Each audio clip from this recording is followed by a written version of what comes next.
Sahanavavatu Sahanau Bhunaktu Sahaviryam Karavavahai Tejasvinavadhitamastu Ma Vidvishavahai.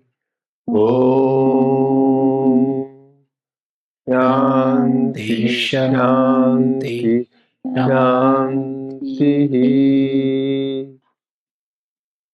May the Lord protect us. May He nourish us. May we acquire the capacity to study and understand the scriptures. May our study be brilliant, and may we not cavil at each other. Om, peace, peace, peace unto us all. Dear brothers and sisters, loving Sai Ram to all of you. We welcome everyone to the Sri Sathya Sai Baba Center of Arcadia.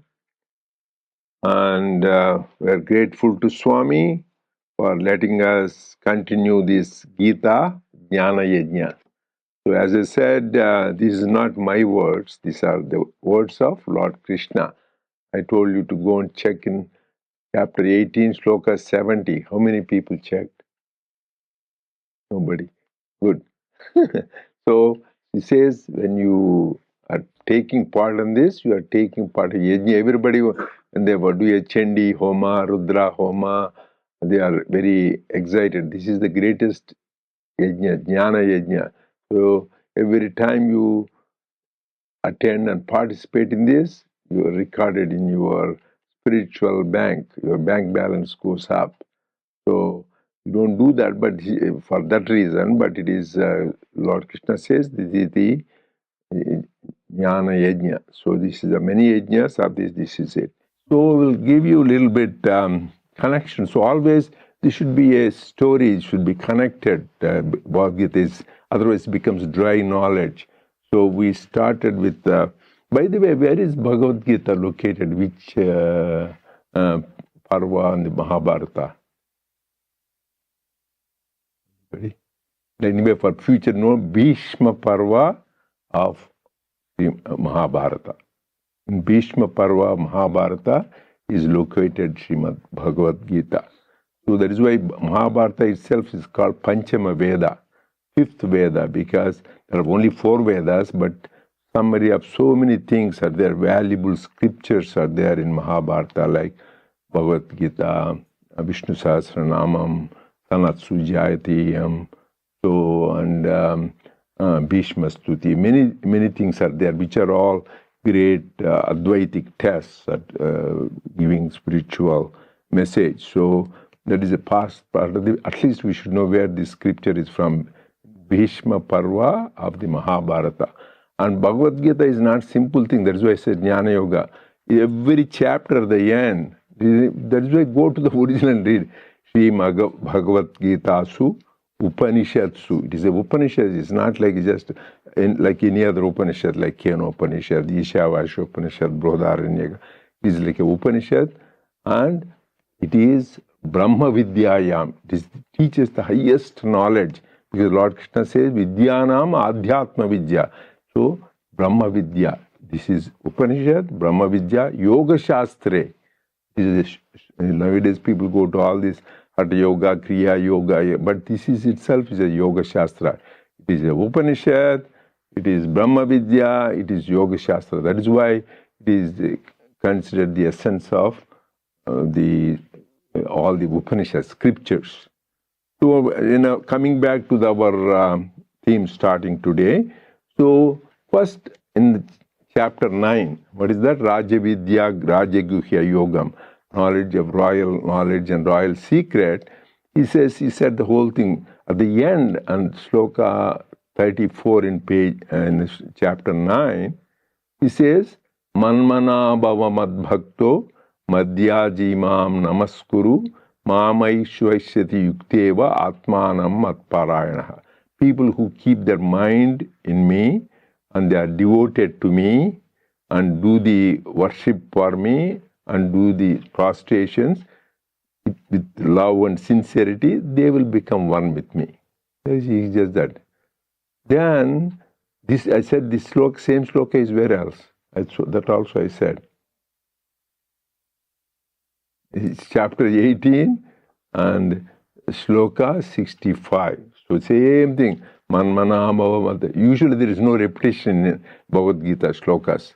But this sloka, particular sloka, it is repeated, only the first portion. Manmana bhava madbhakto madhyajimam namaskuru Mamai vaishyasi satyanche pratijaniha priyosme.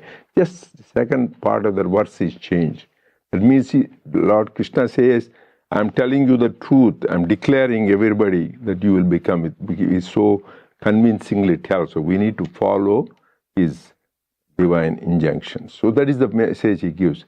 Then Arjuna, like all of us, how can we do all the time think about you, do all this? He had to go to work, he has to rule the kingdom and do all that. How to do that? So he had a doubt. Then, that is where, this is all the sequence, that is the Raja. Then comes the Vibhuti Yoga. 10th.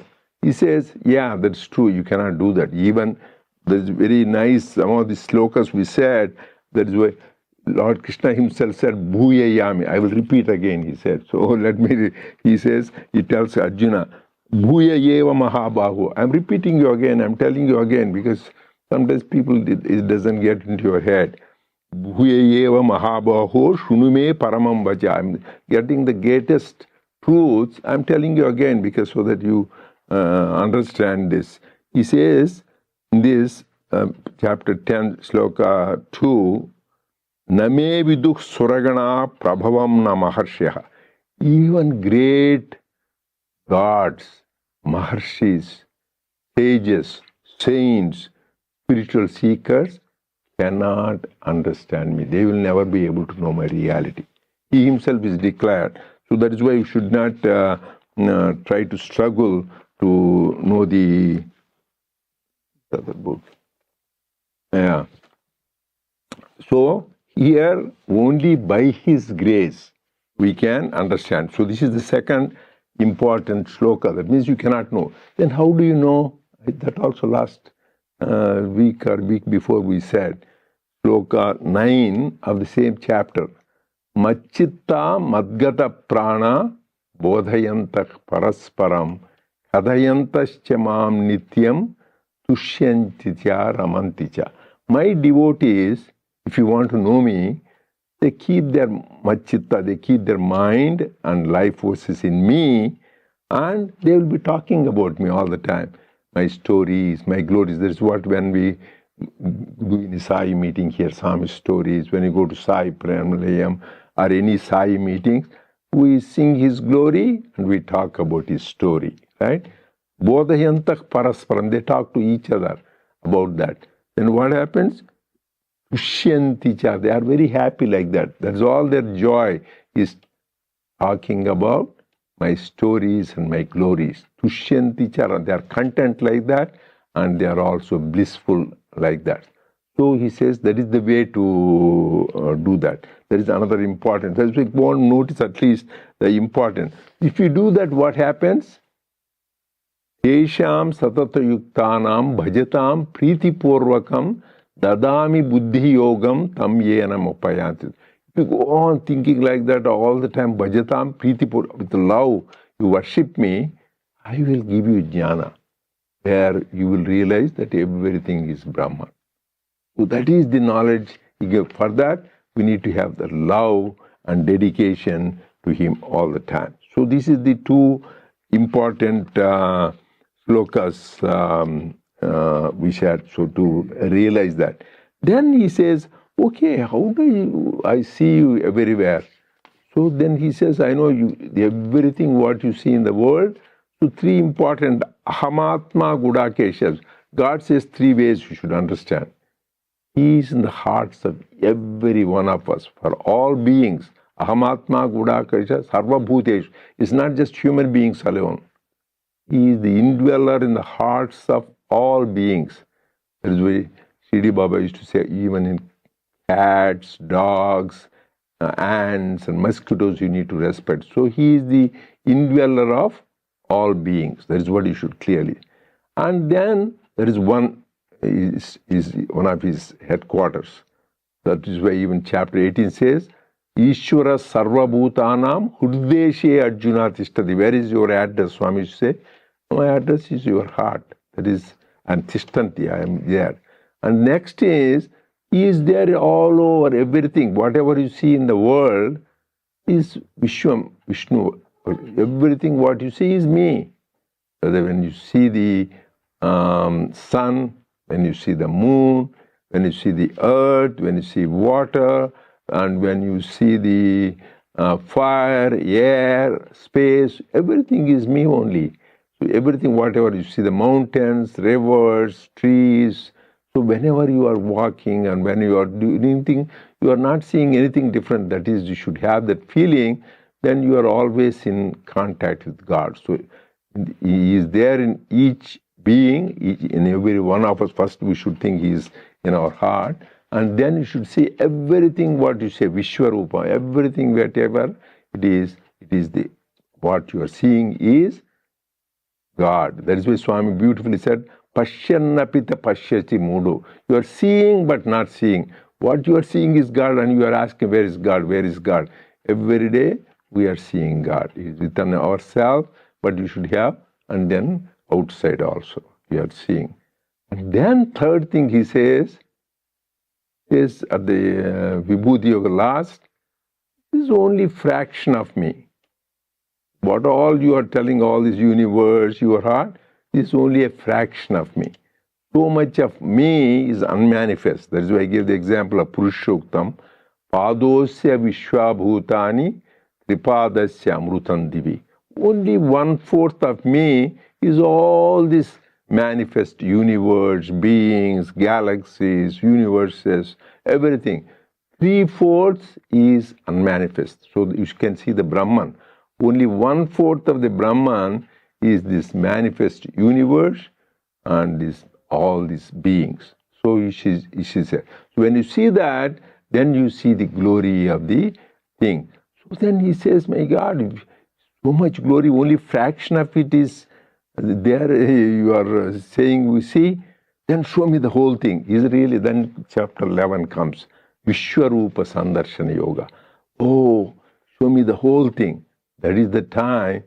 He says, you cannot see, even gods cannot see, you sages cannot see, but you are so sincere and dear to me, Arjuna, I will give you Divya Chetu, special vision, also called Jnana Chetu. Dadami Divya Chetu. That is also, now we start on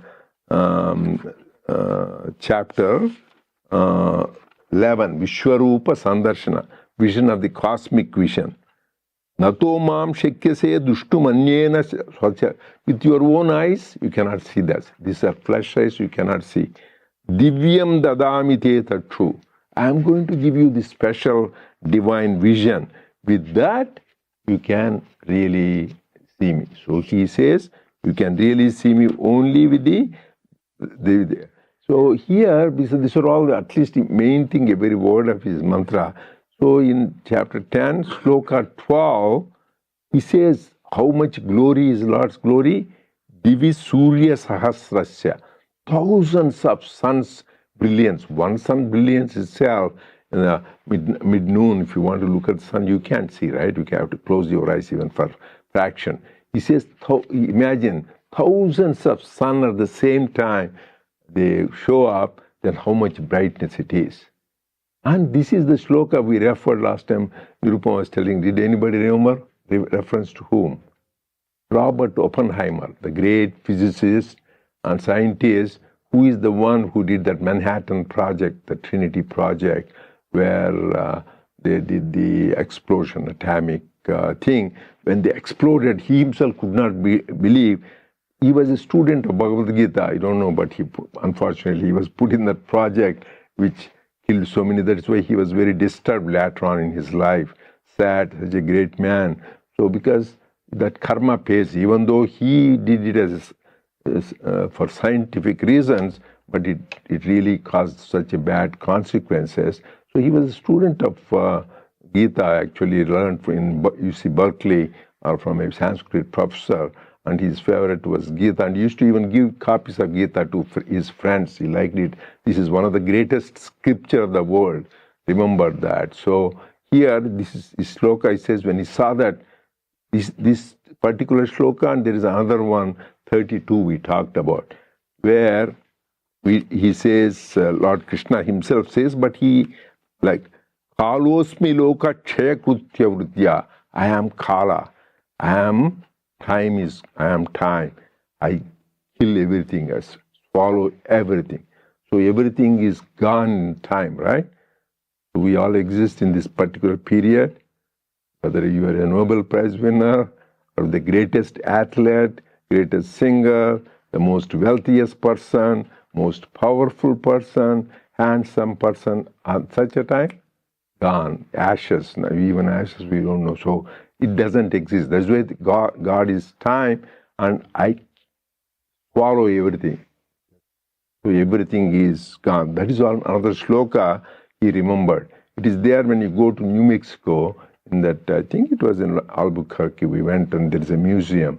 So these two particular, because it was favorite, they inscribed. So this is the power of is glorious. So when you see that, then this man gets really scared because it's so powerful.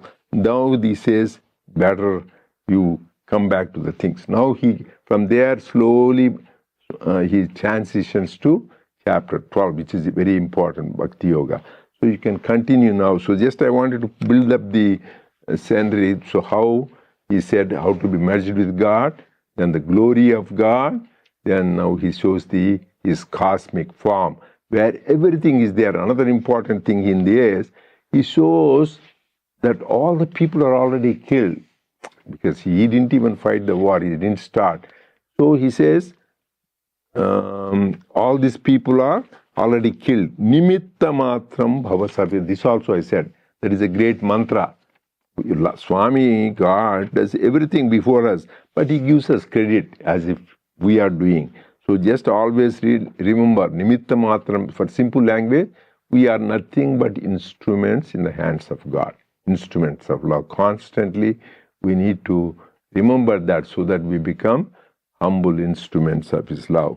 So he says that's why he says, Pashyami devam stava devade. He says, I will see everything, all the gods, goddesses, people coming, going.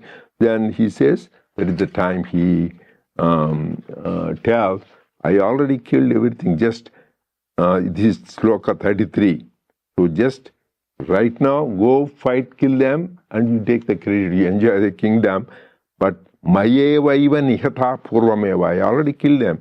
Nimitta matram bhavasavya sachin. Just you happen to be an instrument for this war. Just using you as. So similarly, we do many projects, whether at work or in the Jupiter or Mars or whatever programs we do, and in organization, many things. We should see already he has plans for do. But if you pray to God, please use me as a humble instrument. That is what that important thing. That's why he himself is reminding us that is what we should do. Okay, so now you can continue in that. Sairam.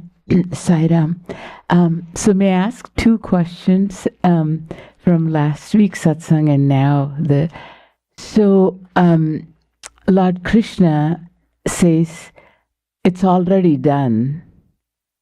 You're just an instrument. So for me, in a practical translation, I don't know what Lord's plan is, how it's going to unfold.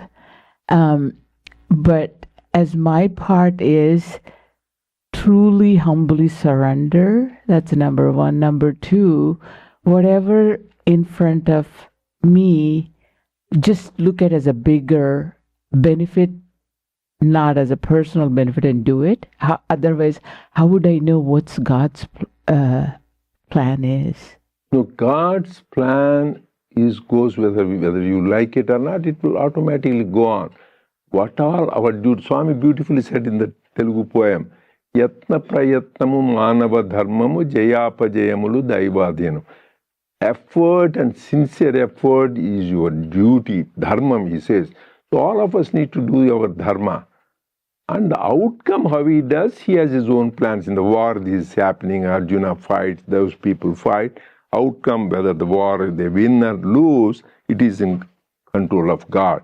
So similarly, as a physician, you go and take care, see the patients, or you study the slides or the other things. So that is your dharma. And same thing, a mother taking care of her family, that is her dharma. A doctor healing the patients is dharma. Lawyer doing the justice in the right way is dharma. And a politician ruling in a principle. But the problem right now is people don't do those principles. The dharma is the most powerful and important thing for everybody to follow. That is why it's dharmo rakshati rakshita. If you follow dharma, dharma will protect. The whole thing is about dharma. That is why Lord Krishna in the beginning, chapter 4 said, why do you come age to age?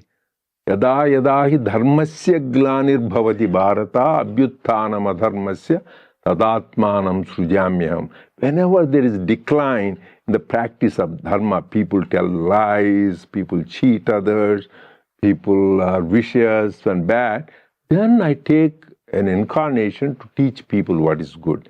So important is the practice of dharma. Each one has a dharma, whatever profession you are, nothing like Swami Vivekananda beautifully said, this cobbler doing the best pair of shoes is as great a dharma as a king ruling the kingdom. Whatever you do, that is why we said, yoga karma kaushalam. Whatever you do, perfection, action. A teacher, he gets the best teacher's award for teaching. That is the dharma. So doctor, same thing, lawyer. But unfortunately, now when there is people, there is Swami's beautiful quote. Now education, people have degrees but no character. He said, education without character. Politics without principles. Law without justice. And then all of these things and wealth without any morality.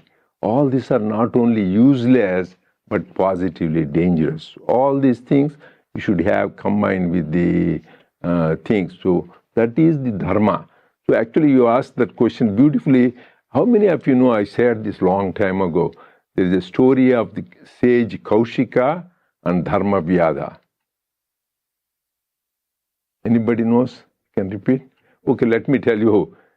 Talking about dharma, there is a great man, we all want to do tapas. And this man was great tapas, Kaushika. He was a sage, he was doing great tapas.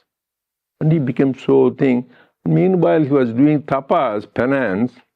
There is a bird and the tree dropped the excrement on him. He was not happy, he was mad. So because he has so much power now, tapas, he looked at the bird and the bird dropped dead. Because he has so much, when you have spiritual power, you should be careful with them and for yourself. Whatever you say, whatever you do, it happens. So because you are so much asked, so he looked and then first he felt bad, my God, that bird unnecessarily killed. But then he felt, my God, I have so much power, my eyes, it could die. So then that is over. Then he goes to, because as sages, they don't have to go to door, beg for alms. So he goes to a lady, householder person, and then stands out, Bhiksham, I'm here waiting. That lady doesn't come right away. He was taking care of her husband, massaging him, feeding him. He takes a people, one thing, even sages, everybody, the problem is no patience. So people, you don't want to wait, you get restless. So even, that's why Swami said the most important for life is patience and forbearance. So that is why Swami used to make us wait for 4 or 5 hours for darshan. Now I understand why.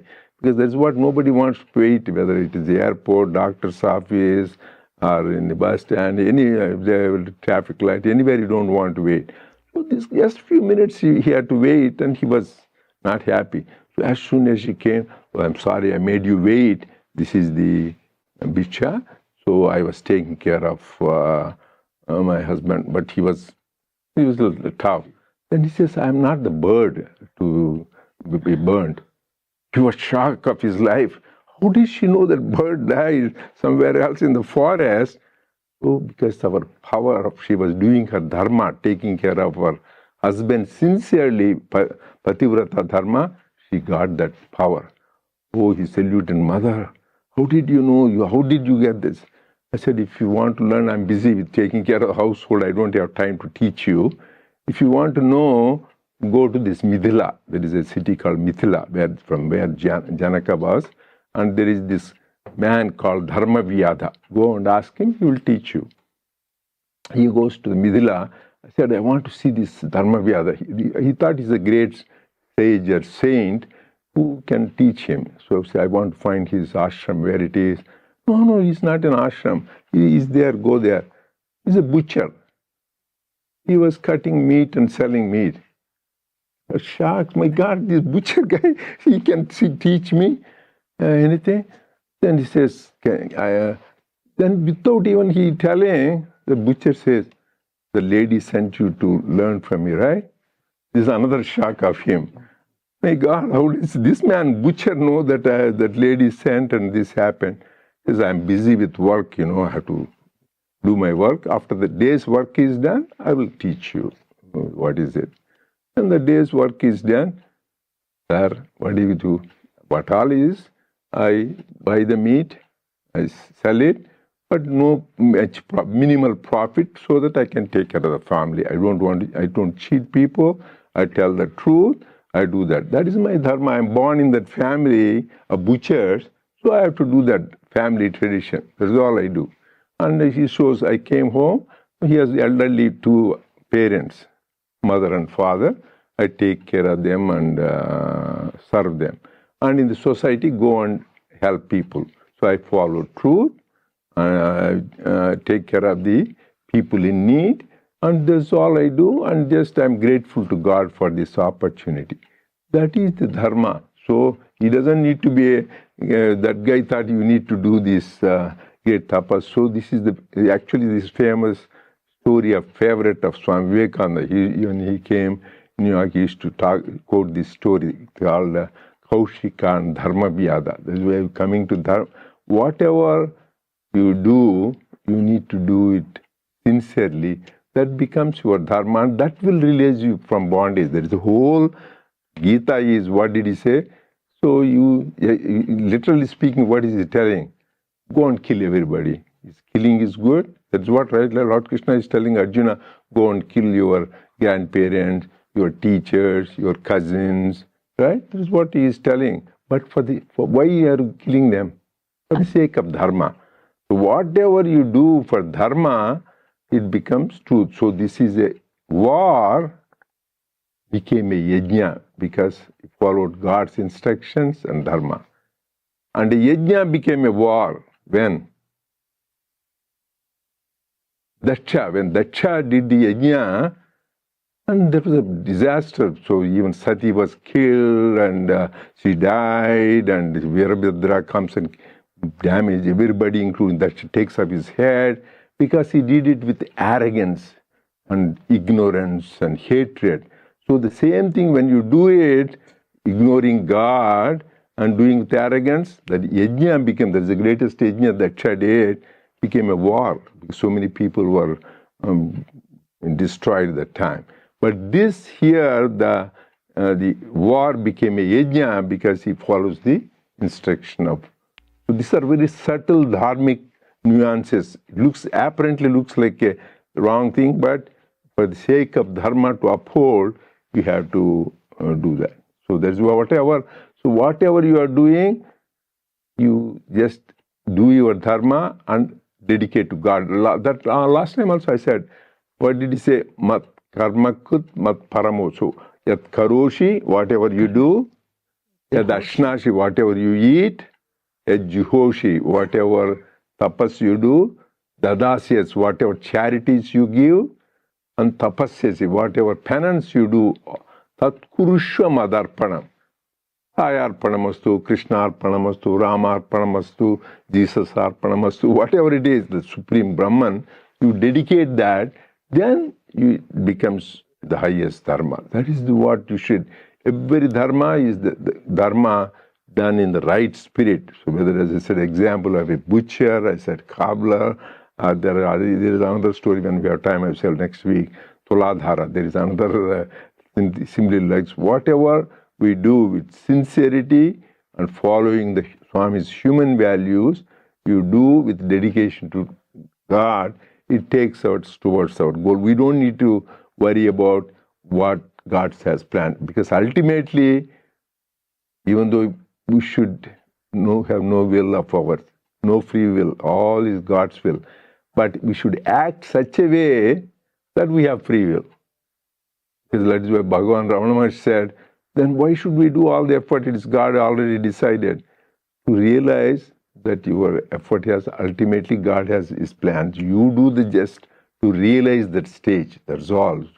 But the sincere effort, all the great masters say it is our duty. Lord Krishna, that's the whole thing is, you need to karmanyeva adhikaraste. That's why your adhikara, your duty is you are doing karmanyeva. Ma phaleshu kadachana. That's what we all need to show, because the greatest disease is tamasic nature. It is being apathy, lethargy, and dullness, excessive sleep. These are all very dangerous things for a spiritual seeker. That is why Swami has, in his ashram, people used to ask, so many people there, they used to work when they were all old people, octogenarians, septuagenarians, 70s, 80s, because Swami wants everybody to continue working till your last breath. This body is given to discharge of duties. That is why there is no retirement. Swami used to say, I will retire you so that you contribute good to the society. So that is why even Lord Krishna says, Name parthasti kartavyam trishulokesu chinchana. I don't have any obligation to do any work like we have, I want to support my family, I have to do this. We think of a reason. But he says, I don't have any obligation to do. Name parthasti kartavyam trishulokesu. In the three worlds, I don't have any obligation, any duty to do. But still, I continue to do it, so that to set an example that people always, you need to get involved. He says, who don't do that, evam pravartitam chakram nanuvartayatiyaha aghayur indriyaramu. This wheel of action, evam, I have put it into the world. People who don't follow aghayur indriyaramu. He says they waste their life, they're involved in their senses, and they get sins. So the lesson is, each one of us, whatever, like you, even this kind of duty, somebody is in charge of the video, somebody is in charge of the thing, somebody sets up the altar, somebody vacuums the place, everything, whatever little thing you do, particularly without selflessly, not, most of us work, but a lot of times for making a living and all that. But when you do it, ijñarthat karmano, for the highest good of all, then it gives even higher benefit. Whatever work we have to do, we surrender to God, but the work which you do as a yajna spirit means doesn't need to, as you say, only doing those yajnas, but really everything is an act of yajna if you do in the proper spirit. That is the answer. Thank you. Long answer, but No, okay. I want to understand, yeah. Thank you, Sairam. Almost it looks like ending by the time you have a question starting. Is there anything else? You said you have two questions. One more question. Yeah, that's finished. Then we can't start because it's only 5 more minutes. Yeah. Last week, I know when we were talking about Viswarup Avatara, what Lord Vishwarup Darshan, when Lord Krishna was showing, our Krishna said Krishna didn't show Abhimanyu dying to Arjuna in that whole vision. So my want to understand the essence of it. It's not the literal sense. So that means that Lord or Swami is only going to show or whatever is relevant for me at that time, at that moment, what I could grasp, and what's that? There are two things we can look at it, but one thing is in scriptures, original Mahabharata, what there is there, and what people later on wrote. Same thing, what original Valmiki Ramayana is there, and people translate is so much different. So people, after taking movies and people having dramas and translations, they have changed the original thing. Like so much thing I have seen, like in Mahabharata, they say, oh, Draupadi laughed when there was not there in the original Mahabharata, and Shekuni planned beforehand.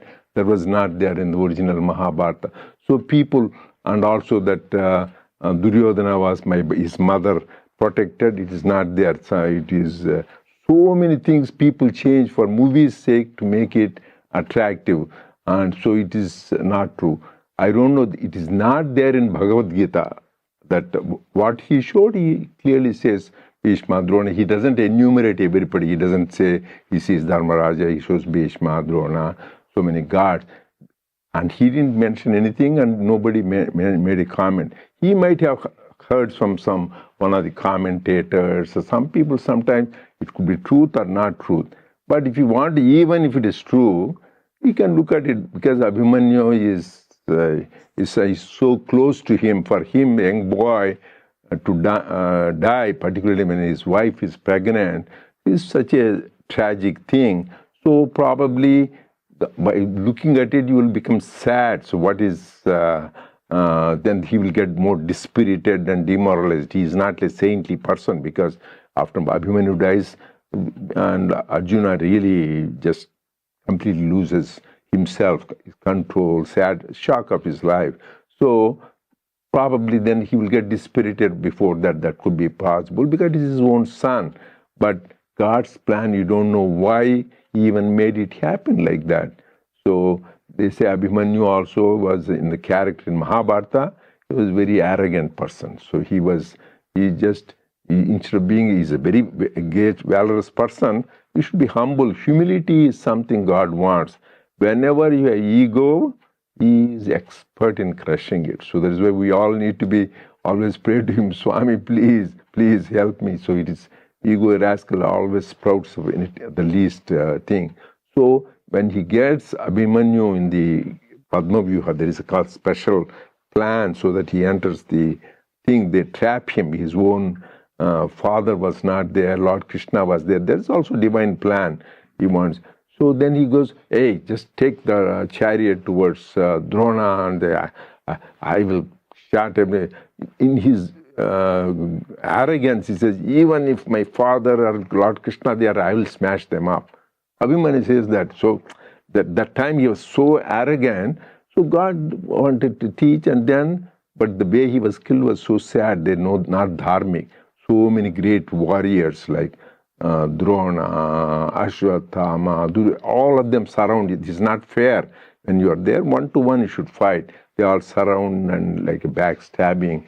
It probably reminds you of Julius Caesar. You too, Brutus, they were skilled backstabbing. So like that, he was adharmically killed.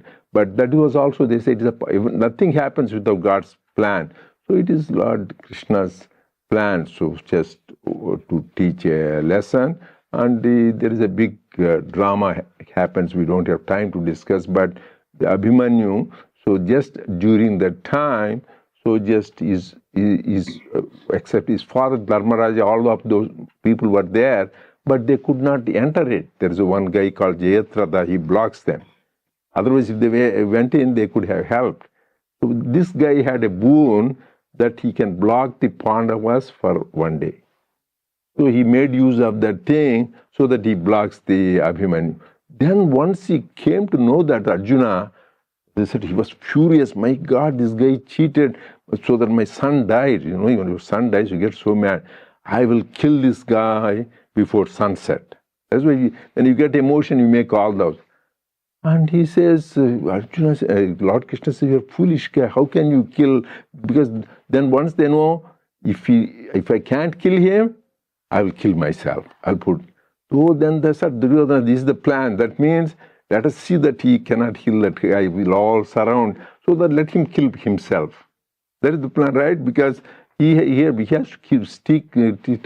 So then all those people are protecting him around this. It was difficult to kill that guy Jayatratha because these people can kill, but he was all surrounded. Then Lord Krishna said, what a foolish guy, you made this, you see what will happen to you, now you die, the whole thing. Then he says, okay, I will take care. Then he says, before the sunset, I have to kill him. So then Lord Krishna, you know, by his discuss, he creates sunset because he blocks the sun. So that guy is relieved. Now Arjuna is going to die. So he created artificial. As soon as that is done, Krishna says, leave the time to kill him. He takes away that, and again sun comes out. That is only temporarily he created, like the other day there was a lunar eclipse, right? Just temporarily the moon you couldn't see. Similarly, just he did that so to save Arjuna. So don't do like that emotional promises. He did it temporarily, as a few minutes. It looked like sunset, and they were all jubilant. They want to celebrate. But meanwhile, the time when they were unprepared, then says, shoot it now. And then he kills him. But this is another interesting thing. This guy has a boon, the Jayatratha. If anybody who kills him, his head, wherever for, the guy who kills him, his head will go into 1,000 pieces. So then that is also another problem for Arjuna. So then Krishna has to make sure when you hit it such that head goes and falls in the lap of his own father, who is doing penance thousands of miles away. And he falls in his lap, and he's fed. That is why Mahabharata is such a beautiful things that is why it is also called like a Veda, it is the Brahma Vidya, it is so many beautiful stories which give the wonderful lessons. All this thing is greed, jealousy, anger, all those things were responsible for that. Okay, I'll continue next week.